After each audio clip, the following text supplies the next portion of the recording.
അപ്പോൾ ഇനി ഇടതുപക്ഷത്തെ തകർക്കണമെങ്കിൽ അതിൻ്റെ തലക്കടിക്കണം.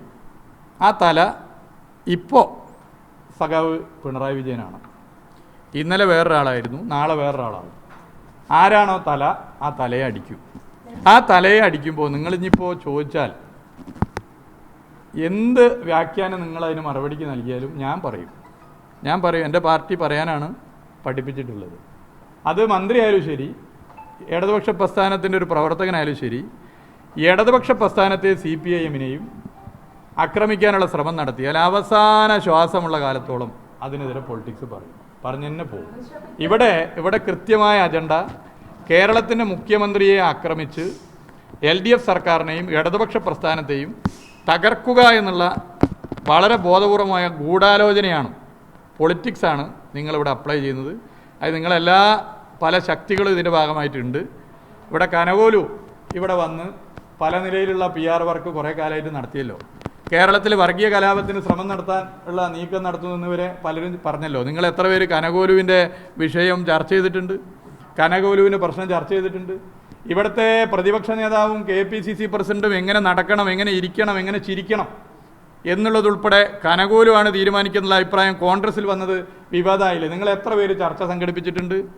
എത്ര പേര് നിങ്ങൾ മിണ്ടിയിട്ടുണ്ട്? നിങ്ങൾ മിണ്ടിയിട്ടില്ല. എന്തുകൊണ്ട് മിണ്ടിയിട്ടില്ല?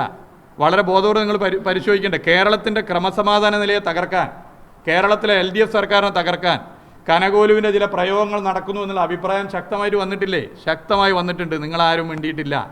എന്നാൽ ഇടതുപക്ഷത്തെ സംബന്ധിച്ചിടത്തോളം, കേരളത്തിൻ്റെ മുഖ്യമന്ത്രിയെ സംബന്ധിച്ചിടത്തോളം ജനങ്ങളോട് പറയാൻ ഒരു ഇടനിലക്കാരൻ്റെ ആവശ്യമില്ല. പറയാനുള്ളത് പറയും, പറഞ്ഞ് മുന്നോട്ട് പോകും.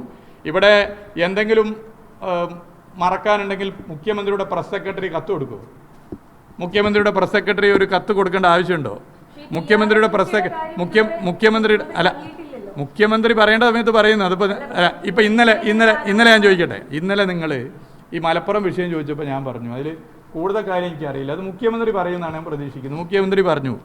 ഇതും ഞാൻ പ്രതീക്ഷിക്കുന്നത് മുഖ്യമന്ത്രി ഇത് വിശദീകരിക്കുന്നുള്ളതാണ്. അതുവരെയുള്ള കാര്യമല്ല. എനിക്കിപ്പോൾ ഒരു പൊളിറ്റിക്കൽ വർക്കർ എന്നുള്ള നിലയിൽ ഇപ്പോഴത്തെ ഒരു രാഷ്ട്രീയ സാഹചര്യത്തിൽ എനിക്ക് പറയാൻ പറ്റുന്ന, എനിക്കറിയുന്ന കാര്യങ്ങളാണ് എനിക്ക് പറയാൻ വേണ്ടി പറ്റും. ബാക്കിയുള്ള ബന്ധപ്പെട്ടവർ പറയും. ഇതിൽ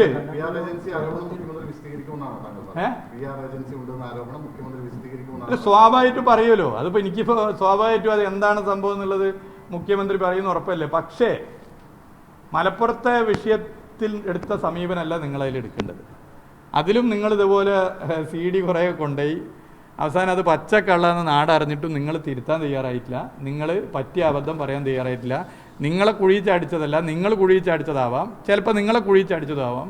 ഇവിടുത്തെ UDF-ൻ്റെ നേതൃത്വമുണ്ട്, BJP-യുടെ നേതൃത്വമുണ്ട്, ജമാഅത്ത് ഇസ്ലാമി ഉണ്ട്, ഇവരൊക്കെയുണ്ട്. ഇവരെ തുറന്നു കാണിക്കാനും നിങ്ങൾ തയ്യാറായിട്ടില്ല. നിങ്ങൾക്ക് പറ്റൂല. കാരണം നിങ്ങളുടെ ഉടമകൾ അതിന് നിങ്ങളെ സമ്മതിക്കില്ല. നിങ്ങളുടെ ഉടമകൾക്കൊരു പൊളിറ്റിക്സ് ഉണ്ട്. ആ ഇതിപ്പോൾ ഞാനീ പറയുന്നു നിങ്ങൾ കാട്ടിക്കൊള്ളുന്നില്ല. കാരണം അത് കാണിക്കാൻ പറ്റില്ല. ഉടമകൾക്കെതിരെ പറഞ്ഞത് നിങ്ങൾക്ക് കാണിക്കാൻ പറ്റില്ല, കാണിക്കില്ല. പക്ഷെ അതൊരു വസ്തുതയാണ്. നിങ്ങളുടെ ഉടമകൾക്കൊരു പൊളിറ്റിക്സ് ഉണ്ട്. ആ പൊളിറ്റിക്സിൻ്റെ ഭാഗമായിട്ടാണ് നിങ്ങൾ നിൽക്കുന്നത്. ആ പൊളിറ്റിക്സ് ഇടതുപക്ഷ വിരുദ്ധതയാണ്. ഇടതുപക്ഷ വിരുദ്ധതയുടെ ഭാഗമായി ഇന്ത്യയിൽ അവശേഷിക്കുന്ന ഇടതുപക്ഷ സർക്കാർ കേരളത്തിലേതാണെന്ന് നിങ്ങൾ കാണുന്നു. അതിനെ തകർക്കണം. അതിനെ തകർക്കാൻ കേരളത്തിൻ്റെ മുഖ്യമന്ത്രിയുടെ തലക്കടിക്കണം. അതിൻ്റെ തല മുഖ്യമന്ത്രിയാണ്. അതാണ് ഇപ്പോൾ നിങ്ങൾ ചെയ്യുന്നത്. അതിനാണ് നിങ്ങൾ നിൽക്കുന്നത്. പറഞ്ഞിട്ട് കാര്യമില്ല. നിങ്ങൾക്ക് വേറെ ഒന്നും പറയാൻ പറ്റില്ല. ഇതിൽ കൂടുതൽ എനിക്കൊന്നും പറയാനില്ല. പക്ഷെ ഒരു കാര്യം ഞാൻ പറയുന്നുണ്ട്. ഞങ്ങൾക്ക് പറയാനുള്ളത് ഞങ്ങൾ പറയും. ഞങ്ങൾ തുറന്നു കാണിക്കും. ഇത്തരം കാര്യങ്ങൾ തുറന്നു കാണിക്കും. വളരെ ഗൗരവമേറിയ പ്രശ്നമല്ലേ നിങ്ങൾ ഉന്നയിച്ചത്? എത്ര നിസ്സാരമായിട്ടാണ് നിങ്ങളിപ്പോൾ ഈ പ്രശ്നത്തെ കാണുന്നത്?